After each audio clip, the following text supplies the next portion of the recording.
Paano mo buksan to? Ay, naka-plastic eh. Ang ingay ni Sayla. Ah, ganda.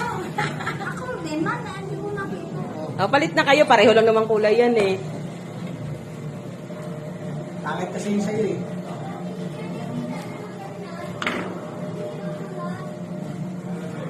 Baka naman malaglag yung kay nanay. Hindi nunong yan oh. Yan, pag ganyan. Yan, pag ganyan.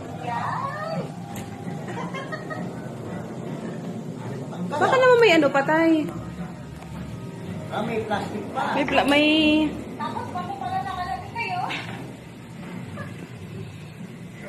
So, mo pa yung sa ulo.